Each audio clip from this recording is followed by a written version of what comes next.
module qui va vraiment poser les bases historiques, philosophiques et de la discipline, hein, c'est-à-dire les postures, les enchaînements du corps et la discipline du souffle qu'on appelle le pranayama.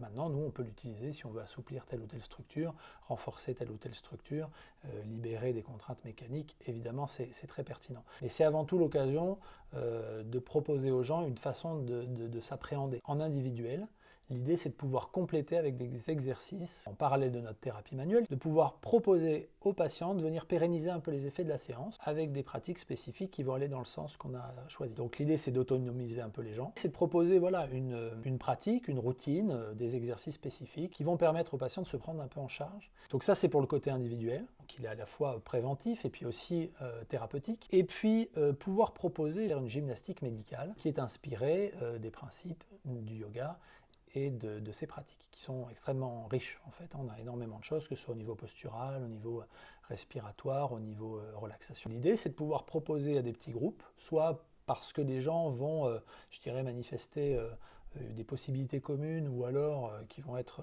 des formes de regroupement de patients avec des pathologies qui s'apparenteraient à quelque chose de commun.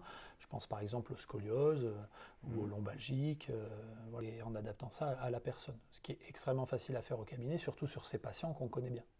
On pourrait aussi, et c'est aussi très intéressant, venir proposer donc un yoga entre guillemets thérapeutique ou préventif, qui serait hors convention et qui viendrait ainsi compléter notre exercice professionnel. On va être le relais ici très important pour la reprise de confiance, le retour à la mobilité consciente. Puis c'est là qu'on est professionnel du mouvement, c'est là qu'on a notre possibilité d'adapter la pratique à chacun. Et c'est ça, je trouve, qui fait la grande intelligence de la pratique. C'est pas de faire un cours pour tout le monde standard, c'est de venir proposer des exercices choisis, spécifiques, en fonction des pathologies et des personnes avant tout.